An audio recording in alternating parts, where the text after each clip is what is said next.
Hello, everybody, and welcome again to another social distancing store 3959 store meeting. We're going to go over a few more things today, like we did last time. Again, if you have any questions, concerns, or whatnot, please feel free to respond or get with me directly. But we do have a few more important topics to go over, like last time. I will try to keep it short and sweet as best I can. I do want you guys to make sure that you are getting these. This time around, I'm going to post an outline on the office door. If you would please sign it, acknowledging that you saw everything from this and that you understand, and then that way you're telling me that you got what I'm trying to tell you. So I got an outline to keep me on task, so we'll go from here. So first thing I want to tell you about is a new camera system that they've given us. Well, the system's the same, but it's a security thing. I now have to watch everything that's coming on the register. They have another team that is basically in charge of looking for anything that might be suspicious. Not necessarily even down to theft or anything like that, but just people who are not following procedure on things, and I have to follow up with them. So to help avoid anything that might come up where people are asking about what we're doing, where we directly have to ask you how you're handling something and if you've done something wrong. I want to go over a couple things that I know are just kind of a little bit of a problem that we can address, rather than having to do it by case basis. The first thing is the money handling system. We had a robbery, what is that, a week and a half, 2 weeks ago, and they took a substantial amount of money out of the register. I'd like everybody at this point to be on notice, even if you have not been spoken to directly today. Everybody's going to be held accountable for the money handling procedure. That is keeping a minimal amount of cash in your register. You need to be making regular safe drops throughout your shift. Even if you're busy, which we haven't been lately, when you get a $100 bill, when you get a $50 bill, it goes directly in the safe. You make a safe drop then. I am still seeing large safe drops, $200, $300, $400, even $500. Some of us aren't even doing $500 worth of safe drops on our entire shift.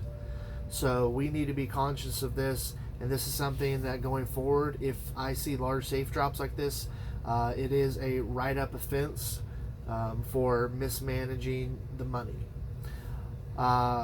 Price checks versus item deletions. I also have to be checking item deletions. When you're checking the price of an item for a customer, there is a price check button. Use this, please. I know there are instances, for one, when people want to know what something is after tax, and two, for like 2-item sales where it gives a discount and get that. I get it. Every once in a while, sometimes you have to do it, but there are a ton of item deletions and voided sales, and every single one of those is being looked at. And so let's please avoid that. Company policy is to try to keep the item deletions to a bare minimum. And a lot of this has to do with the decrease in sale. That's my next point. We're having a big decrease in business, a slowdown. We were having one starting like 3 months ago due to the construction. Our foot traffic was down, and so we were already slowing down because of that. And now, obviously, with everything with the COVID-19 and all the pandemic that we're having, obviously we're having a large decrease in business. Everybody's seeing it across the board. Our foot traffic's down, our sales are down, our gas sales are down, our money intake is down, and across the board that means we are having a decrease in profit, but we're still maintaining all of our people currently. What we need to do to curb some of these costs is we need to cut down on waste. First thing is the roller grill. We are spoiling off a lot of product. I want to remind you that we do need to keep the roller grill going right now.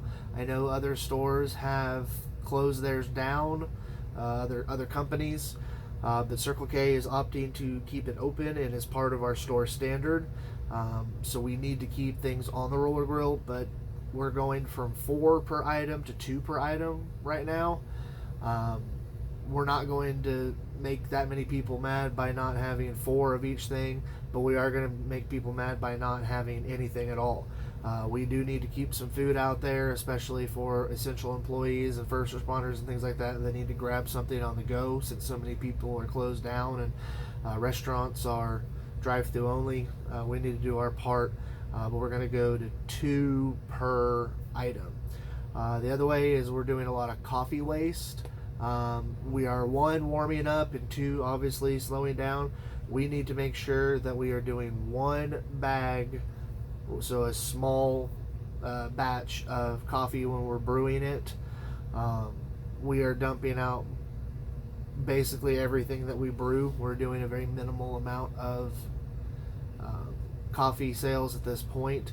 We are doing the promotion that we are, doing the free coffee, and so we are still moving some because of that. But with the decrease in business, we can make an extra pot per shift if we need to, but we need to try to curb that. So with possibly, except for the exception of the house blend on the last brew for the overnight going into the morning rush, which is really the only time that we sell the coffee, if that shift, that one instance, wants to do 2 bags of the house blend, that's fine. But basically we're just down to 1 bag per flavor per brew.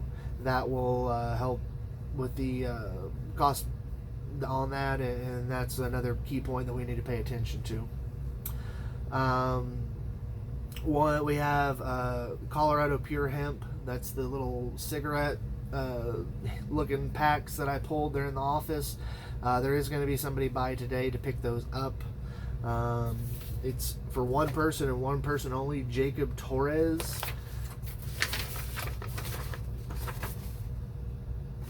That person right there, they provided their license, so we knew who it was. There are scams going around where people are coming around and saying that they need to pick up product for people, that people need, they're here to pick up CBD product, they're here to do this, do that. This one is legitimate. This Colorado Pure Hemp is buying back their product, but it needs to go back to this Jacob Torres only. If I am not here and it is not Jacob Torres, then do not give it back to him and give me a call. When they do pick this up, they're supposed to give us an invoice, because they're going to get a pack count of what we have, get us a credit invoice, and leave it. Make sure we include that with our daily paperwork so I can enter that back in for the credit. The last thing that I have to talk about is probably the big thing. I got a visit yesterday from Hyro. I think everybody at this point knows who Hyro is. Hyro is our market manager. He and Veronica, our big boss in the area, got a conference call where they got a butt chewing like none other, because of a procedure change that had been changed 2 months ago that has yet to take effect in our area. And what that is that our weekly hour count for the allotted hours for labor hours at this point was from 2 months going forward, but actually now what it is that our management hours are going to come out of that. And where we are at with that is that effective right now, what's supposed to be 50 hours, we're supposed to schedule, store manager's supposed to schedule 50 hours, are now going to be coming out of that total. For example, like right now we get 192 hours and my 50 are supposed to come out of that. Effective tomorrow, which is the new schedule, you are going to notice a change. First thing is that I have taken my hours down to 40 hours, and most everybody else's hours have changed as well. If you haven't heard yet, if you guys don't talk to anybody else at any other stores, there have been some layoffs at some of our market stores. I'm going to do what I can to curb this, but what I can tell you is that this is something that was supposed to be effective yesterday. Business is down, policy change has been made, and there's a lot of people going through layoffs right now. I am not trying to sugarcoat this. I'm also not trying to apologize for it. It's not my decision. It's just what I have to do. But you will see that hours have decreased.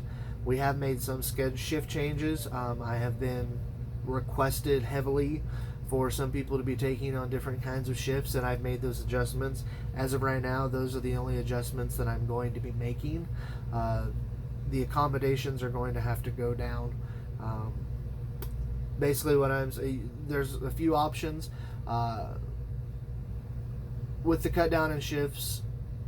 Not to make this too blunt, but the scheduled hours and the scheduled shifts are going to be based off of performance. What duties are getting done during the shift, who is showing up, who's calling in, who's needing to leave early, things like that. Those things, as much as I've harped on those not being able to be tolerated anymore, that right there is now going to be something that's going to affect whether or not you're getting hours that you're going to want. We have our pie has gotten smaller, and therefore the share of it is going to go down too. But those people showing up, doing their job, and showing up when asked to, showing up on time, and staying for their full shift are going to get preferential scheduling for the hours. You are welcome to seek out additional shifts and hours at other stores. I would be glad to sign off on those.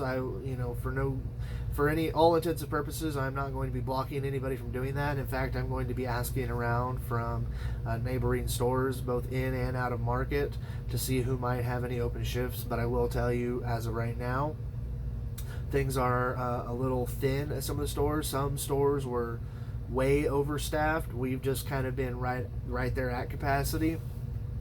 And so all of a sudden there's been an influx in people asking for other shifts.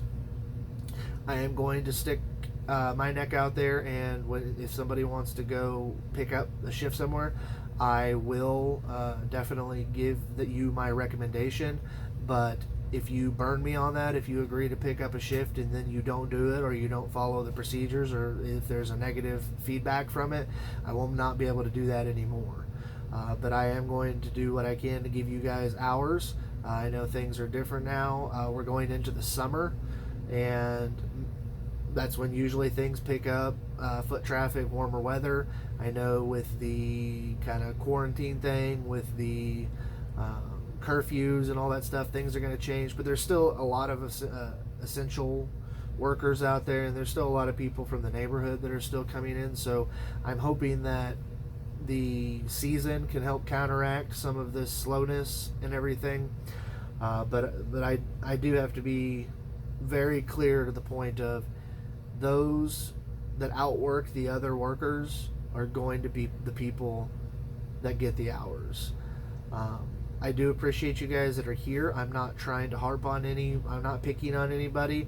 I do appreciate all of you being here.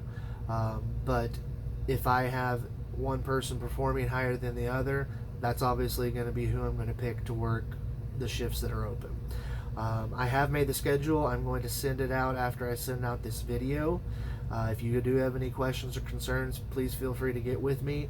But as for right now, this is the set schedule.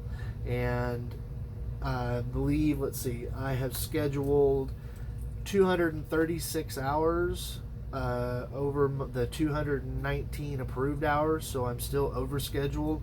So basically the math on that will tell you that we do have some more cutting to do. So I encourage you all to stay positive, but stay motivated.